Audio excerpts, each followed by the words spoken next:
But now, without further ado, going back to Adam Kokesh. Adam.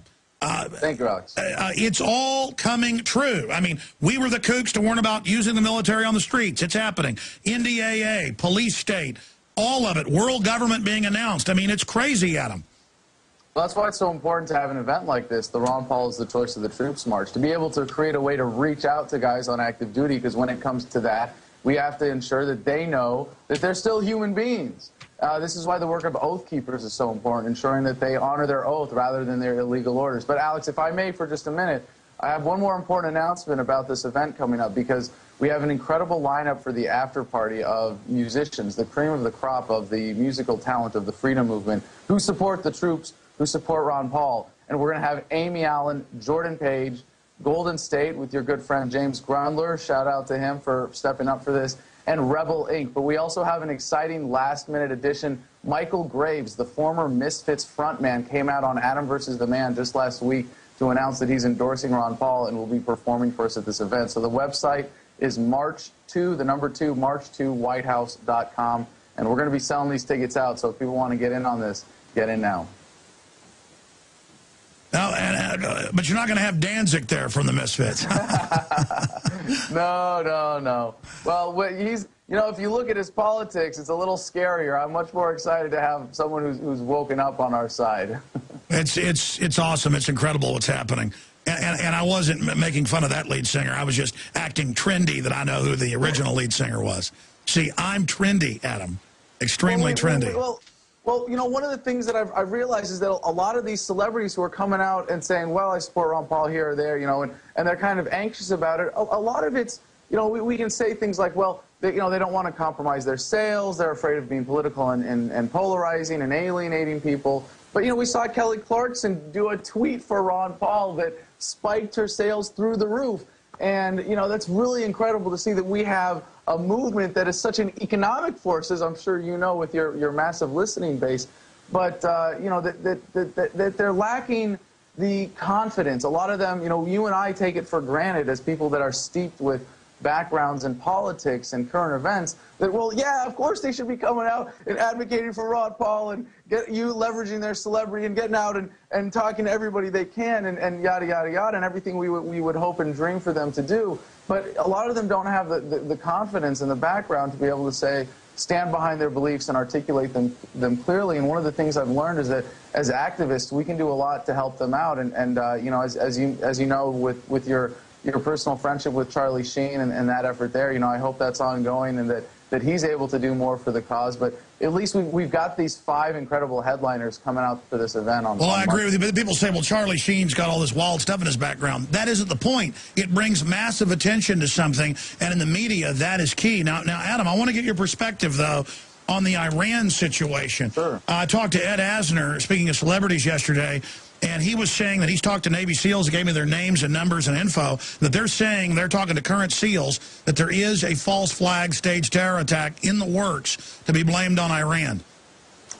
It doesn't surprise me at all, Alex. But, you know, I have an offer for you if you're interested. I'll let you respond off the air. But I'm trying to organize a trip to Iran, and I'd like to have an opportunity as a journalist, if you want to call me that, to show the American people all of the shared humanity that we have with the people of Iran and let them see what we stand to lose by not stopping this war from happening, by not letting the globalists have their way and convince us to have another war that's obviously not in the best interest of anybody involved except those that fund it from both sides. So if that's of interest to you and you'd like to have a correspondent in Iran, I'd love to work with you. But I do think it's very scary to see that this is just kind of plodding along, that we've seen this since the Bush years, that all of these forces have been pushing us in this direction. You know, the CIA pulled the rug out from underneath George Bush, the second, when he was trying to get people riled up about Iran. And it's amazing to see that no matter how much truth you show people, they still fall for this war propaganda. I mean, why do they do war propaganda? Because it works. And that's what's so sad about the human condition today, but it's because of journalists like yourself that we're able to fight back, we're able to change that. And I'm really hopeful. You know, I take the long view of human history, and I see the power of the internet coming into play like never before. I see the ability for people to tune into your show online, to get Infowars.com, and everything that's so key there, and to see the counterpoints to that propaganda. So I'm very anxious, and I want to be on the side of the counter propaganda, and I'd really appreciate your help if you're interested in getting involved. But being able to show that counter narrative, being able to show that there's a common humanity between the people of the United States and Iran it's hard to deny. It's hard to deny. It's easy if you watch the mainstream media. It's easy if you just, like Thomas Jefferson said, if you are a man who reads the newspapers and are less educated than someone who reads nothing at all, if you just get that mainstream message, it's really easy to forget that. And I agree. So and I mean, as you were saying, though, dehumanization. Exactly. But as you were saying, I mean, the wages of this are enslavement. They're going to use these new wars to clamp down on our freedoms even more. I mean, here is the foreign policy review. Clinton gave a speech yesterday saying we need Assad's consent to put troops in Syria. The UN is now saying they may listen to the Arab League and basically invade. There's already special forces reportedly advising Wahhabist al-Qaeda. I mean, what do you make of the admission that al-Qaeda, real al-Qaeda, has been given Libya? They're now being given areas of Syria. They've thrown their old dictator out, Assad, and put another military dictatorship in Egypt. I mean, this is crazy to see al-Qaeda openly working for NATO. Crazy. You're the last person I would expect to call that crazy, considering your familiarity with the history of al-Qaeda, Alex, that you would be surprised that our government is making enemies, deliberately setting them up, and then saying, whoops, sorry about that. Our meddling led to more American enemies that we now have to create more wars to go and vanquish. I mean, come on, Alex, you know that this is all part of the setup.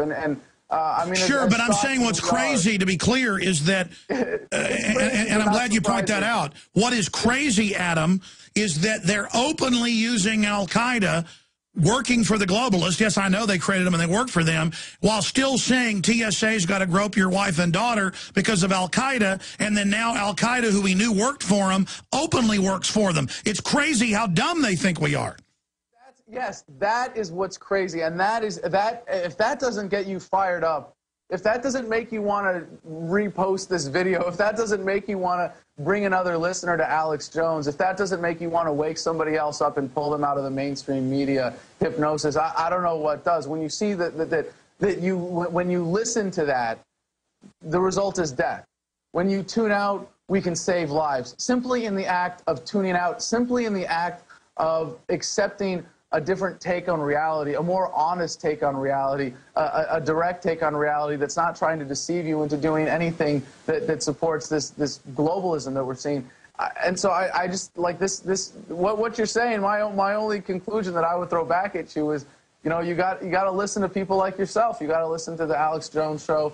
You got to check out Adam versus the Man, although I'm not doing the same thing exactly as Alex. You got to make sure that you're unplugged from that mainstream. Well, all of us are helping to accelerate the awakening, including our own awakenings. Adam, we're going to be talking to you again on the Nightly News tomorrow night, and we're going to write a big article about the march and the event. Everybody who wants to march on the White House peacefully, get there, be there. We Are the Media, upload it all to the web, to all the BitTorrents and YouTube. We Are the Media. We don't even really care if the corporate whores don't show up. That just makes them that much more illegitimate, and more they're dying. Adam, thank you so much. Thanks. March2whitehouse.com. You can get the details of the event and where to buy tickets for the after party. Thank you so much, Alex. You bet. March2whitehouse.com. Very exciting. All right, there goes Adam.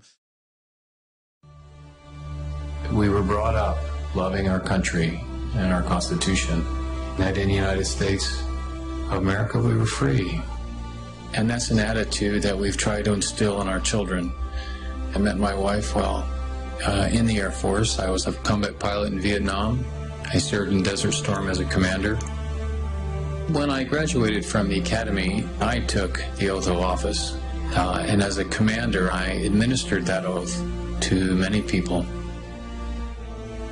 Now I wonder about the understanding people have of our Constitution, and I think about our candidates for President of the United States. It's interesting to see the support Ron Paul gets from the military. And if we think back to the code of conduct and people raising their right hand that they were going to support and defend the Constitution of the United States, Why would those same people support in great numbers Ron Paul?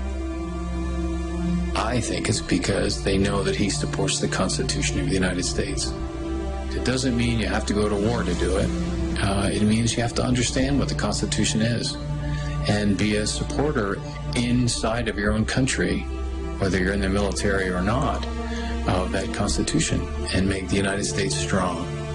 And Ron Paul does that. That's his feeling. That's his thrust. And that's why if you look at the percentages that support him in the military, it's huge. Why is that? Because they've raised their right hands, and they're putting their lives on the line for us here in the United States, and they know that Ron Paul does the same.